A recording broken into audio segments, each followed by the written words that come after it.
I want to start today's episode with a question for those of you that believe in the God of Abraham. What would you do if this God asked you to kill your child? Not spiritually, not metaphorically, literally asked you to kill your child. Would you obey? Before you answer, let me introduce you to a few people that did. Andrea Yates in 2001, a devout Christian in this century, in this country, took her 5 children one by one to the bathroom and drowned each of them. She was asked point blank, "Why did you do this?" She said, "I had to. I had to obey God." Isn't that what we're supposed to do? Isn't that the definition of biblical morality? Maybe that's something you haven't thought about much. We are going to get into it, but a couple more examples. How about Deanna Laney, another Christian mother? She bludgeoned her 2 sons to death in the backyard. She believed sincerely that God was testing her, just like Abraham. She literally cited Abraham and Isaac in court. She said very confidently, "I knew God would stop me if he didn't really want me to do this." But he didn't stop her. How many parents at Jonestown poisoned their babies, their children, because Jim Jones claimed it was divine authority? How are we supposed to know the difference between the voice of God and mental illness? Psychologists note that religious delusions are among the most common in cases of psychosis. Many hear voices that sound divine. They feel compelled to act. And yet, when those commands are horrific, we rightly call it madness. Unless, of course,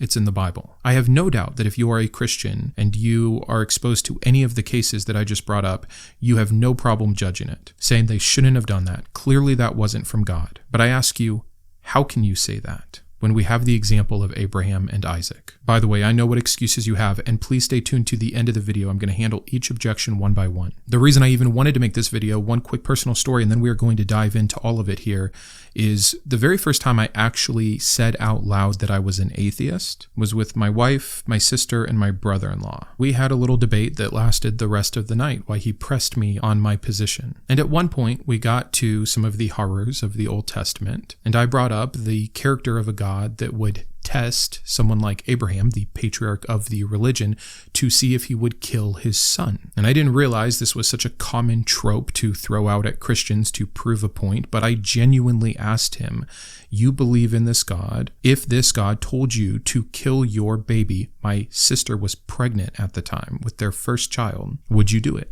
He avoided the question. I kept pressing. Then he tried to tell me it wasn't in God's nature, so this hypothetical didn't even make sense, to which I pointed all the times that God did kill children, and that whether or not he had Abraham go through with it, Abraham didn't know that. So this happening very much is in the nature of this God. And I'll never forget his answer. At least he told the truth, but it is a sickening truth. He said, "Well, if God, which I know he wouldn't, did that, I would only hope that I had as much faith as Abraham to be able to complete it." And if you're a Christian, what other answer can you give? You're called to obey God. To love God is to obey God. You're called to put him above everything else in your life, including your family. Jesus makes that abundantly clear. That's why this test exists in the Bible in the first place. So back to my original question to you believers, if God told you to kill your child, would you? If the answer is no, congratulations, you have outgrown the corrupt and ridiculous morality of the Bible. If your answer is yes, you show clearly that morality has nothing to do with what is right or what is good. It has to do with who is in power. And you show your blind devotion and your willingness to commit horror and harm for your God of love and peace. So here's our agenda for today. I want to walk through the story as it's told in Genesis 22 and point a few things out. I want to talk about what morality was like at this time, what that word means, the differences that modern day Christians can't seem to grasp, and thus are put in this horrendous tough spot of having to defend a God like this who is clearly just man-made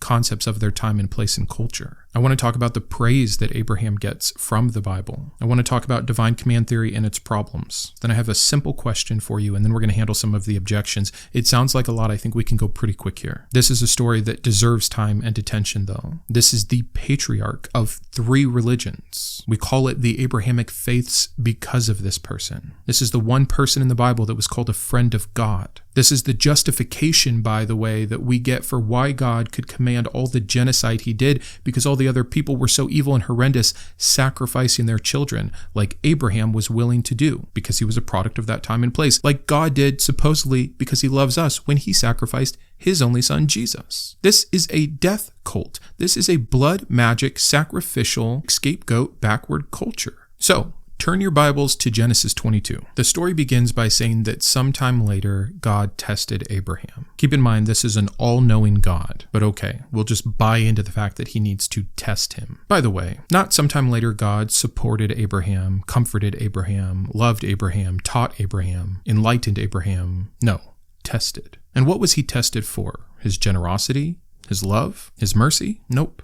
It was obedience through the unthinkable. Next comes the command, take your son, your only son, whom you love, Isaac. He tells him where to go, and he says, sacrifice him as a burnt offering. God knows what he is asking. He knows the emotional bond. In fact, he names it. Then he demands that it be severed.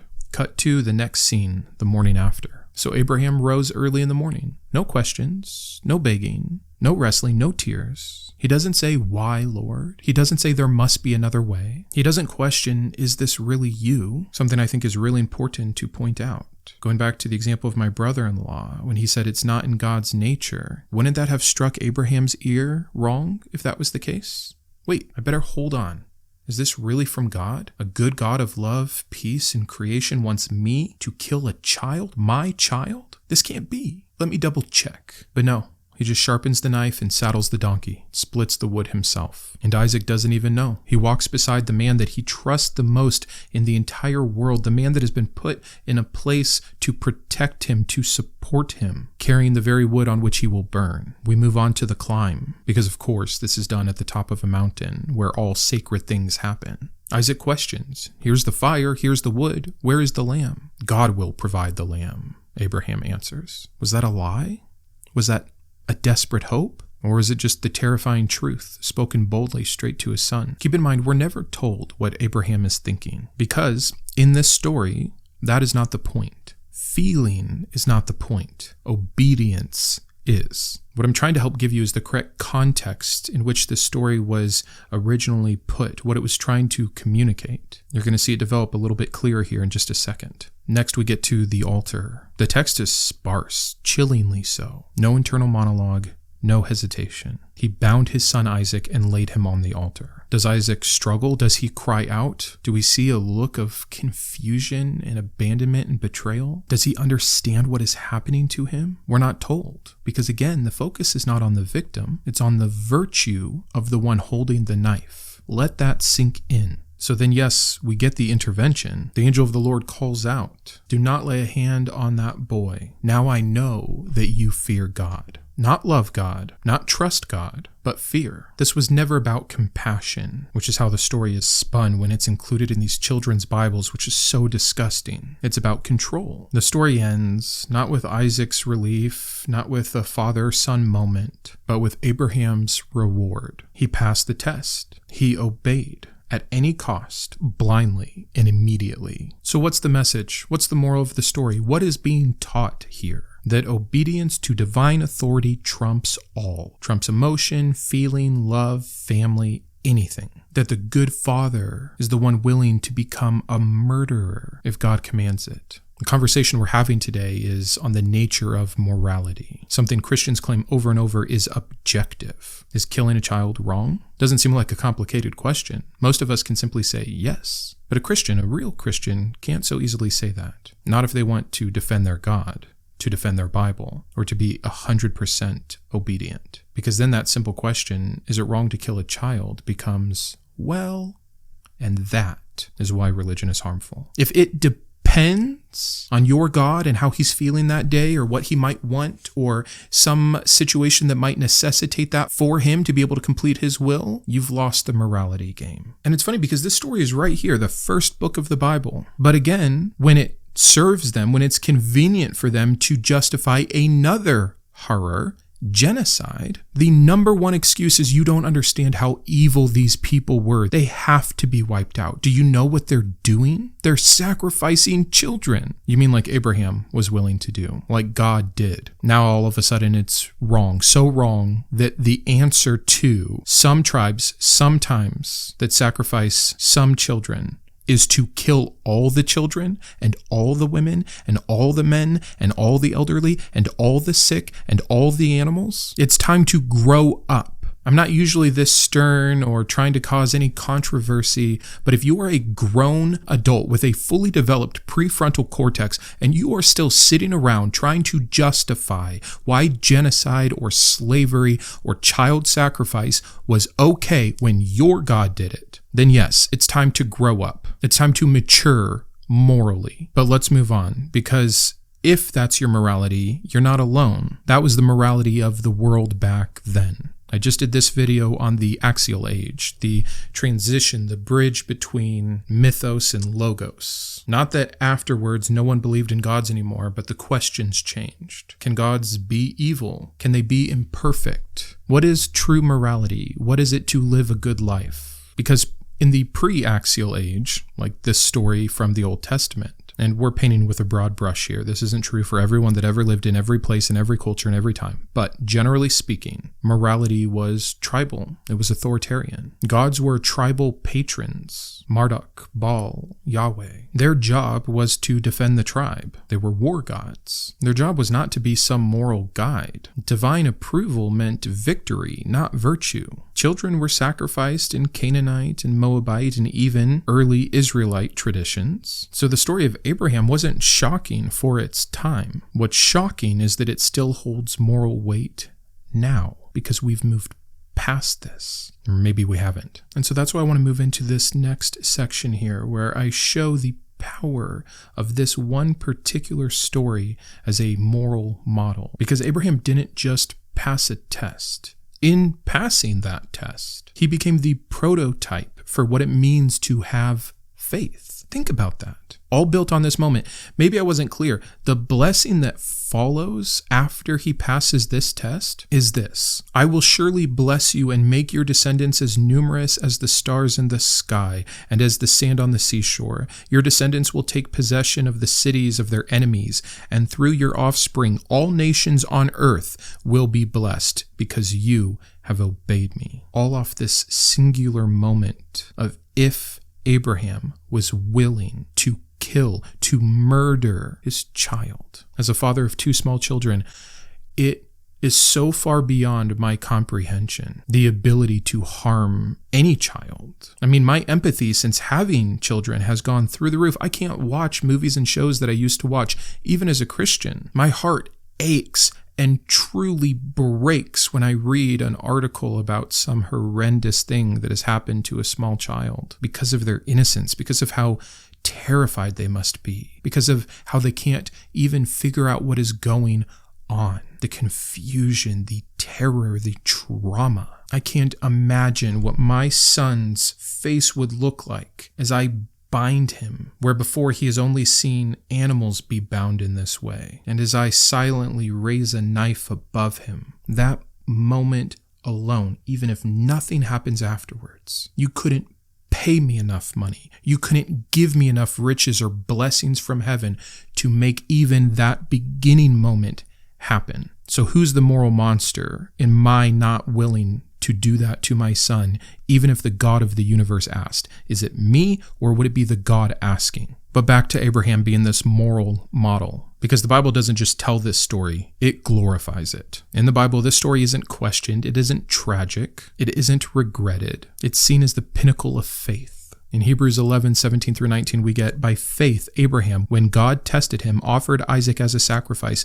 Abraham reasoned that God could even raise the dead. It frames Abraham as not a desperate father, but a theological hero, one who reasoned that murder was okay if resurrection was on the table, which, by the way, this is already a cope. Morality had already started to evolve by the time we get the writing of Hebrews, and we have to retcon some of the earlier patriarchs. We see this in a lot of the New Testament, actually. Maybe I'll make a whole video about this. Nowhere in the original text in Genesis 22 do we get some idea that Abraham knew God's power to resurrect, that he was secretly hoping God would do this. He didn't know that. Nothing is said of the sort. But the New Testament author needs to somehow make Abraham not look like a sadistic monster. And so we get this cope, which still is horrendous. Here's how you can know it's ridiculous, because some of you actually think this is a good justification, and I'm skipping ahead to where I cover some of the objections, but many Christians will say this. Okay, so you're a Christian today. You have more reason than Abraham to believe in the power of resurrection. You believe in the story of Jesus raising Lazarus. You believe in Jesus' resurrection. So if God told you to slit a child's throat, would you do it? Under the guise of, well, if God really just wants me to do this and it's going to be bad, he can make it good by resurrecting him. No, see, you see the insanity. Why do we have such fog over our eyes when it comes to, well, it's in the Bible. Well, it's a long time ago. It's a bad excuse now, and it was a bad excuse then. James 2:21-22 says, "Was not our father Abraham considered righteous for what he did when he offered his son Isaac on the altar?" Imagine, Abraham's righteousness, which is fundamental to Abraham as the patriarch, isn't because of Abraham's kindness or abundant love or generosity, not even to wisdom. What is it tied to? Obedience. Don't you see? I said it earlier, but again, even Jesus says in the New Testament, to love me is to obey my commands. Love, righteousness, faith, they all come back to obey. So what's the result of all of this? You get a moral template, and it's lasted for millennia, for countless generations. The man who nearly killed his own child becomes the gold standard for what it is to be faithful, for what it is to be righteous, for what it is to know and love God. Do you not see the problems with this? And I'm not saying that every Christian out there is this close to killing their own child. But when you can excuse that, what can't you excuse? If true virtue is not protecting the innocent, but instead proving your devotion, you can keep it. How gross, how little, how ridiculous, how embarrassing. I am embarrassed that I ever thought this God was good, that these lessons were moral, that my religious traditions were the truth, that it was something to be defended, that it was something to be shared, that it was something lovely, that it was something beautiful. You can talk all day about some of the very few pretty parts of the New Testament or Jesus' radical ethical changes. But if you believe your Bible, Jesus was there at this time with his Father, testing Abraham and blessing him for being willing to do this horrendous thing. It's trite to bring this up because it's so overdone, but it's so true. Bad people can do bad things, good people can do good things, but for a good person to do something bad often requires religion. Christianity is not exempt. It is the example of this. Parents reject their children who are gay because God said it was wrong. Women stay in abusive marriages because divorce is wrong. Children are physically beaten because the Bible says to spare the rod is to spoil the child. Soldiers commit horrific atrocities at war under the banner of divine authority. There's nothing, I mean nothing, that cannot be justified by appealing to the Bible, to this religion. That's terrifying. I'm glad people are more moral despite their faith and despite their Bible, but it is not because of their faith or because of their Bible. Half of the world's religious population claims Abraham. His story is not some dusty corner. It is a pillar for half of the people who claim a God on this planet. His act that is the most egregious thing I can think of, one of them, is not condemned by them, it's glorified. So it's not just about one man or one example or one Old Testament story. This is about what kind of people we are being trained to become on a world scale. If you cannot condemn this story outright as backwards and wrong, then I don't know how we can just pretend that these religions are good and useful. If that was good to God then, it's good to God now, and you don't get to say it's not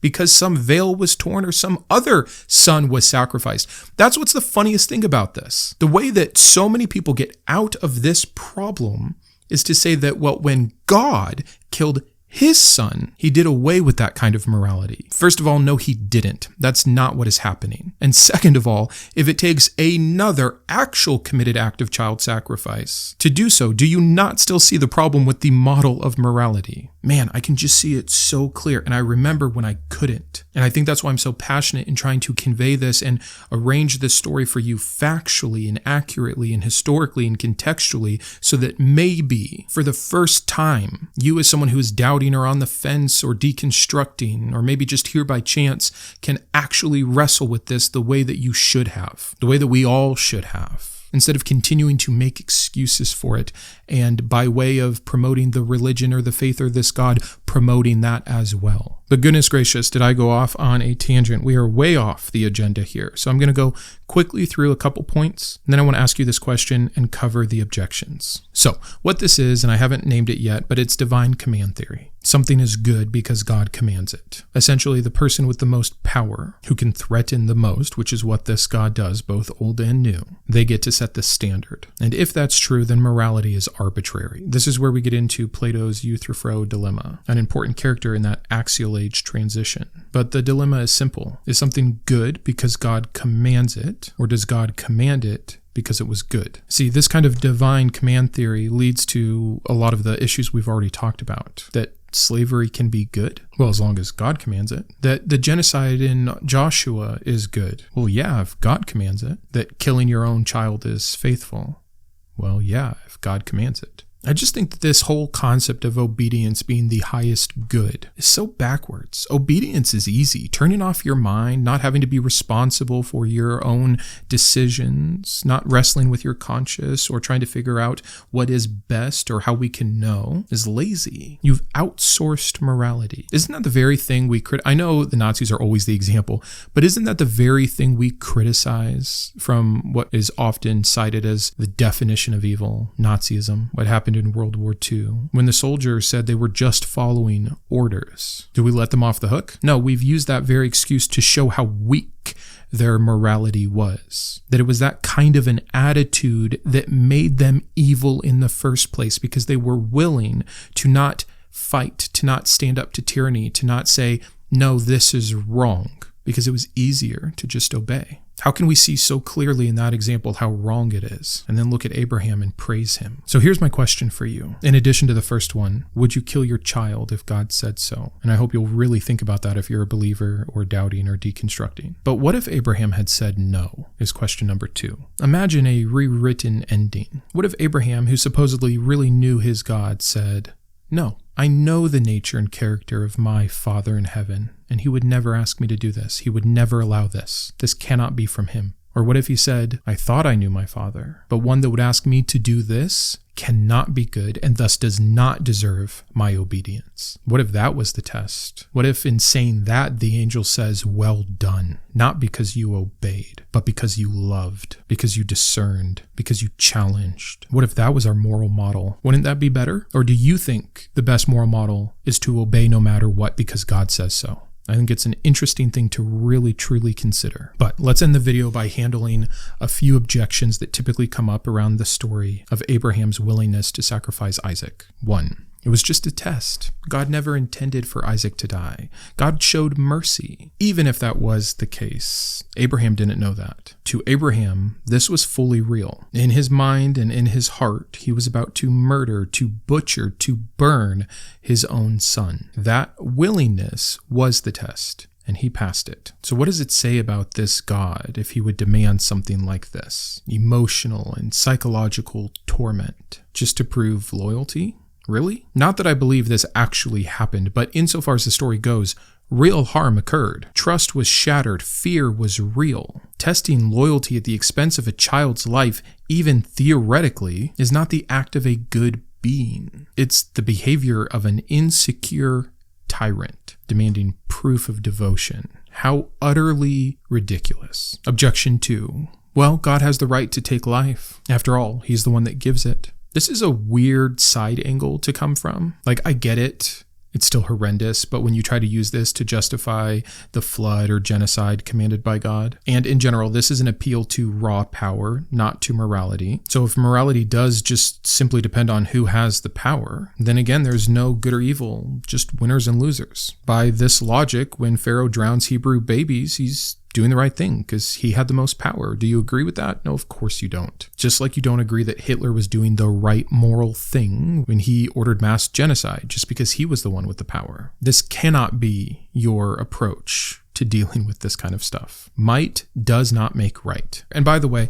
maybe 2.5 here, I guarantee one of the biggest things that will be said in the comment section below by Christians is, who are you to even say this? You don't even have a grounded source for your morality. You don't have objective morality. Neither do you. I admit freely, you're the one who won't. The morality is subjective, but I think we can base it off of some things like empathy, win-win solutions, fairness, equality, even selfishness to a degree, or self-protection is maybe a better term. To me, morality is a skill that we have gained, that we're still evolving along the way to interact with each other, to work in societies for the protection of ourselves and then others, an understanding of what it is to suffer, and that someone else has the capacity to suffer, and that you wouldn't want to suffer if you were them, and you'd want them to care if you were suffering, so maybe you should care that they're suffering. Even if it was just pure selfish quid pro quo kind of morality, it's light years better than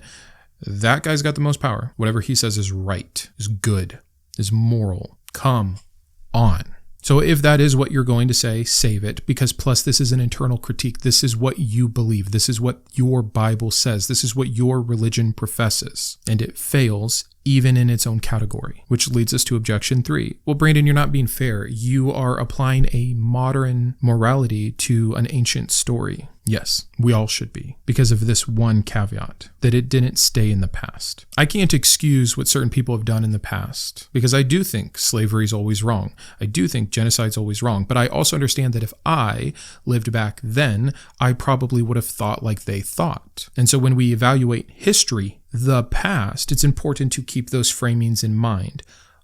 But Christianity isn't trying to leave it in the past. They still present it as a model for morality. Abraham is still a hero, if not the hero of the faith. So the believer has brought this moral to the present. And if it's here, I'm going to apply our present day standards to it, and look, it fails so very miserably. Because that's what we do when we evaluate the past. We'll look at something horrific and say, how tragic that they didn't know better or understand better, or that there wasn't some good God there to teach them and lead them. We see humanity's struggle to treat each other well. And if we could look at this story in the Bible and say, man, what a bummer. Here's an example of a moral failure. Then we might be able to forgive it a bit more as some ancient relic of brutality. But that's not how it's treated. It's held up as a virtue, an ideal to aspire to. So yeah, it's perfectly fair if Abraham's knife is held up as the symbol of faith to question, is that the faith we want? And then last, and I covered this a bit already, but very common objection is that Abraham trusted that God would provide a way. First of all, you don't know that. It's like what the author in Hebrews did. You know what we do see in the actual account in Genesis? A man who didn't question God, who came prepared, who had the rope, had the wood, had the knife, brought no animal of his own. Maybe he hoped, maybe deep in his heart, he was praying for a different way, but he still raised that knife.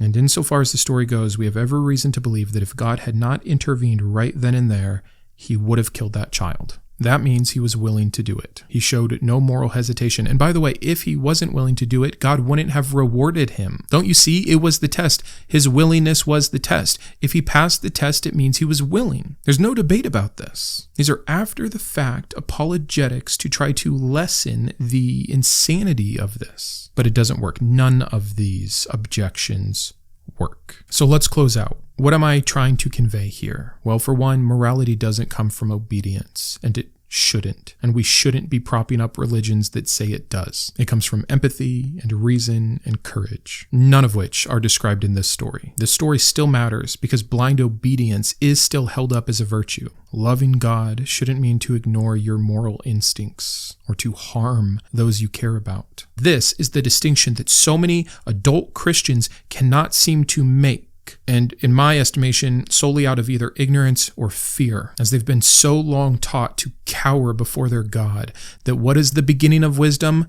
The fear of God. It's not weakness to disobey when the orders are unjust. It's wisdom. And I promise I'm almost done. But again, thinking about my brother-in-law, thinking about so many good Christians who I trust, who I love, who I know love each other and their children and the world and their neighbor. But I've heard too many of them too many times say, your will be done. I'm just a vessel. I don't have to understand it. It doesn't have to make sense to me. God's ways are higher. God created me. I'm just a living sacrifice. I'll do what is necessary. I'll do whatever God asks of me. What a terrifying proposition when this story is just one of the hundreds, if not thousands, that showcase the true character and nature of this ancient tribal war god. We can do better. Thank you for listening today. Thanks for putting up with my tangents and my zeal. I'll see you Tuesday with another video. And until then, keep thinking. I wanted to personally thank my top tiers of support, my Iconoclast, Ann, Boris, GVI, Jimmy, Joe, Kitboga, Matthew, Perry, Shawn, and Steve, my Humanist heroes, Craig, James, Jarrod, Kristi, and Matthew, my Atheist advocates, Aquitar, Caleb, Dan, David, Drew, Jeff, Jeffrey, Julie, Malcolm, Paul, Sparky, and Thomas, as well as all of my secular scholar patrons. If you believe in the mission of this channel or you just enjoy its content, please consider joining these fine people.